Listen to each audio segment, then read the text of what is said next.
Bon, je sais que vous avez un parcours assez atypique parce que vous avez commencé dans les années 80. Un peu avant. Ouais, putain, 78, compagnon du devoir. 78, c'est ça? C'est ça, oui. J'ai commencé l'apprentissage en pâtisserie.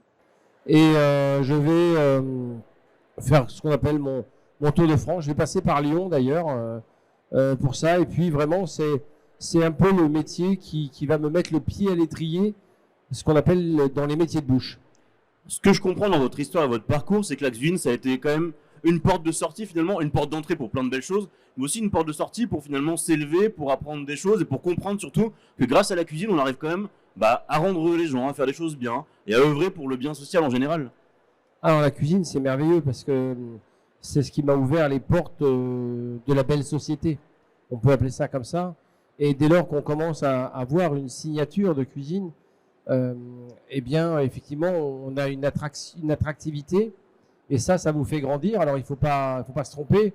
Moi, il y a un grand monsieur qui m'avait expliqué que, et c'était Paul Bocuse, qu'il fallait savoir faire. Ça, c'est rester un artisan. Savoir faire, c'est devenir un manager et faire savoir, communiquer. Et il faut pas inverser les trois phases. Et puis, effectivement, eh bien, se comporter en chef, avec une signature de cuisine, mais aussi en chef d'entreprise, par moment, être un peu visionnaire pour pouvoir se développer.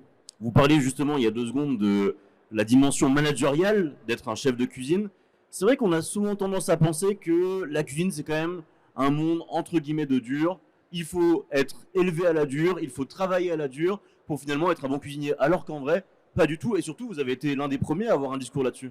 Oui, alors les vieilles méthodes d'apprentissage avec des heures à plus savoir qu'en faire et puis une pression excessive sur les collaborateurs, c'est pas possible, c'est plus possible, et tant mieux. Et puis 2, il faut arrêter avec cette comparaison avec le monde des armées. On dit souvent brigade, c'est comme à l'armée. Non, pas du tout. D'ailleurs, les militaires ne parlent pas comme ça non plus. Et je connais bien cet univers. On dit la cuisine, c'est comme le théâtre, unité de lieu, de temps et d'action. Si vous avez réuni ces 3 éléments-là, eh bien, vous donnez de la mémoire et de l'éphémère. Parce que vous avez vraiment créé un instant présent qui va rentrer dans la mémoire des personnes. Ça commence par l'hospitalité, le plat que vous avez réalisé, les ingrédients que vous avez hybridés ensemble, qui fait qu'on va se souvenir de vous. Mais c'est pas en étant brutal, violent, désagréable, grossier, que ça fera de vous quelqu'un qui sera reconnu par le public. Globalement, on assiste quand même à une sorte de renouveau de la cuisine, une sorte de dépoussiérage aussi, et c'est porté par pas n'importe quel mouvement, c'est aussi porté par la street food, qui est aujourd'hui mise à l'honneur. Mais ce mouvement-là, il a été incarné aussi par des jeunes qui avaient besoin de moins de codes peut-être, de moins de cases, de moins de structures, et qui se permettent un peu de faire un peu plus ce qu'ils veulent, contrairement à la cuisine entre guillemets traditionnelle à table. Alors, je suis assez d'accord. Moi, si je prends ma génération, donc on va dire apprentissage dans les années 75-80, on me disait apprends tes bases, fais ce qui est nécessaire de faire. En gros, va travailler chez les meilleurs, et en gros, à 35 ans, tu seras heureux. Eh bien, les jeunes gens, et tant mieux, ils ont pris la pyramide, ils l'ont retournée. Ils disent si c'est fun, je viens. Si c'est fun, j'irai chercher mes bases et je vais me faire un nom.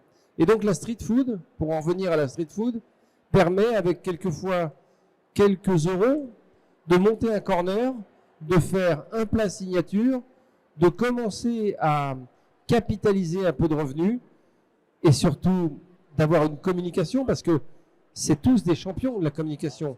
Ils ont tous des millions de followers, donc il se crée une communauté et de cette communauté va naître un restaurant avec des murs. Et c'est ça la magie de la street food.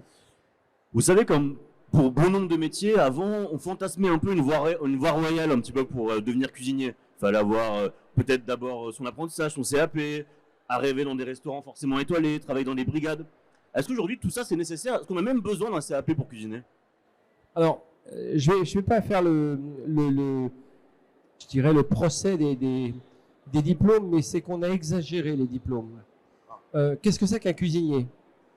Quand il débute, c'est 4 grandes cuissons des œufs, 4 grandes cuissons des poissons, 4 grandes cuissons des viandes, 4 grandes cuissons des légumes et 5 desserts du patrimoine culinaire français.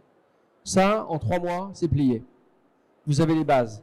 Donc après, vous allez choisir d'autres ingrédients et avec ces bases-là, vous allez pouvoir jouer avec ces ingrédients. Et bien évidemment, comme aujourd'hui, la plupart de nos jeunes gens ont deux cerveaux, un ici et un là. Quand je dis à un de mes jeunes collaborateurs, on va faire un feuilletage inversé, immédiatement, il me dit, mais quelle recette? J'ai vu ça sur un tuto, j'ai vu ça. Et c'est légitime, c'est leur génération. Et je ne vais pas faire un procès à cette génération. C'est à moi de m'adapter et de me dire, bah oui, il y a 20 recettes, mais on va la faire. Et on va voir que ce n'est pas aussi simple. Mais effectivement, ils apprennent plus vite, ils s'épanouissent plus vite. D'ailleurs, si vous regardez ma génération, allez, moi j'étais une énigme avec quelques-uns d'avoir une étoile en un an. Maintenant, quasiment une ouverture, une étoile. Pour ceux qui ont un peu de caractère, de verticalité, eh bien la réussite est très très rapide. Alors après, il va falloir mesurer la durabilité. C'est différent. Vous avez été un des premiers qui a considéré la cuisine un peu comme une école de vie, notamment avec votre travail dans les prisons. En quoi la cuisine, elle peut changer un homme ou une femme? En quoi la cuisine, elle nous permet justement de devenir des gens meilleurs? En quoi la cuisine, surtout, nous permet de penser à demain alors qu'on travaille aujourd'hui? Alors, la cuisine, c'est un outil pédagogique. D'abord, j'ai été éducateur spécialisé pendant longtemps et je le suis encore. Et c'est un outil pédagogique. D'abord, quand vous parlez cuisine, et notamment en milieu ou d'enfermement ou en milieu carcéral, eh bien, on va avoir un outil pédagogique où on va apaiser tout le monde. On va faire la cuisine. D'abord, on va apprendre à déguster, à comprendre, à partager, et ensuite à regarder, même si c'est très difficile dans certaines conditions, au-dessus de la ligne d'horizon. C'est pas comment j'apprends un métier, c'est pourquoi je l'apprends. Et on ne travaille pas sur l'idée du diplôme, on travaille sur l'idée du projet. Et ce qui nous permet d'aider des personnes qui sont des fois éloignées de l'emploi, très éloignées de l'emploi en précarité ou sous main de justice, de leur redonner l'idée de regarder au-dessus de cette ligne d'horizon pour entrevoir quoi? Un projet. Et c'est dans ce projet qu'on va pouvoir aider la personne à se reconstruire. Vous m'arrêtez si je me trompe, mais vous avez grandi du côté de Ménilmontant, qui est une sorte de bassin parisien de culture absolument dingue, avec une melting popote absolument folle. Finalement, ici, quand on voit la street food, on voit que tout est mélangé, que beaucoup de cultures se rencontrent entre deux tranches de pain. Il y a beaucoup de cultures. Est-ce que c'est peut-être ça l'avenir de la cuisine? Est-ce que c'est comme ça qu'on va perdurer, c'est-à-dire une abolition des frontières et une sorte de mix complètement constant des cultures tout le temps, quoi? C'est-à-dire que la street food, elle a ça de magique. Et je l'avais remarqué il y a des années. Moi, je suis né effectivement à Belleville-Ménilmontant. Belleville-Ménilmontant, c'était 105 nationalités différentes.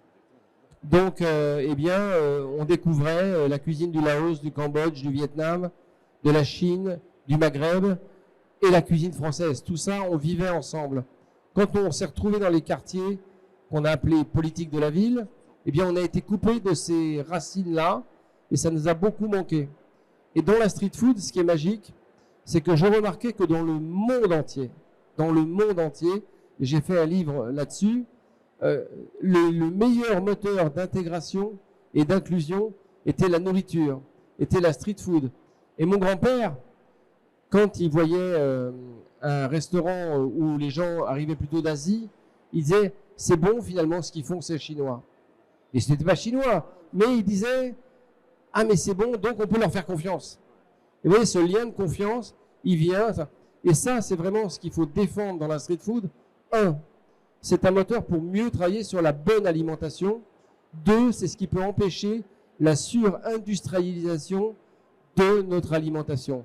Et ça, c'est à chaque fois qu'il y a un corner de couscous, de falafel, de saucisses de Strasbourg, peu importe, de cuisine asiatique, coréenne, peu importe, c'est de se dire, tiens, c'est bon, c'est de la diversité et c'est sourcé avec de bons produits. Et ça, c'est toute la magie de la street food. Et pour clore ce propos, la grande magie de ce qui se passe ce soir, et vous l'avez sous les yeux, c'est que la street food, c'est agréable à payer et agréable à manger. Et c'est ça qui fait toute sa réussite, parce que effectivement, un petit budget aujourd'hui, il peut plus vraiment aller au bistrot, parce que c'est un petit ticket entre 40 et 50 euros. Les jeunes gens, et des fois même les moins jeunes, on passe au budget là. Vous parlez de confiance il y a 2 minutes, justement. Comment on fait pour qu'un jeune d'aujourd'hui, en 2022, qui a 20, 25 ans, ait justement confiance dans le monde de la restauration et avec sa conscience écologique en plus, parce que la conscience écologique, quand on parle de la restauration, on se dit bah finalement les mecs ils ont pas encore tout compris. Donc comment on fait pour qu'un jeune de 25 piges il se dise bah putain j'ai quand même confiance, j'ai envie d'y aller et mieux j'ai envie d'être un moteur pour la restauration. C'est-à-dire qu'aujourd'hui pour les jeunes gens il faut les convaincre de venir parce que d'abord c'est des métiers épanouissants, que dans ces métiers on peut vraiment parler d'impact social et d'impact environnemental. On peut commencer à avoir des programmes dans nos restaurants qui sont de diviser l'impact carbone par 2, de réduire les besoins en plastique par 3, et ça en se donnant une échelle pour le faire de 3 à 4 ou 5 ans. Donc ce sont des entreprises aujourd'hui qui représentent en PIB quelque chose de colossal et qui peuvent avoir un impact fort sur le social et sur l'environnemental. Donc tous ces jeunes gens aujourd'hui qui sont imprégnés de ce besoin de mieux considérer la planète, avec la street food, on peut redimensionner tout l'univers du F&B et surtout un mot qu'on doit tous retenir, populaire. Populaire, c'est pas la médiocrité, c'est pas le low cost. Le low cost est une économie du renoncement. On abandonne la qualité et on a un petit prix. La street food, c'est pas ça. Vous avez un petit prix, mais avec de la qualité. Justement, en parlant de qualité, qu'est-ce que vous nous avez préparé ce soir? Je suppose que c'est évidemment de grande qualité, vous connaissant, chef. Ce soir, qu'est-ce qu'on a au menu? Alors, j'ai fait le gros flemmard.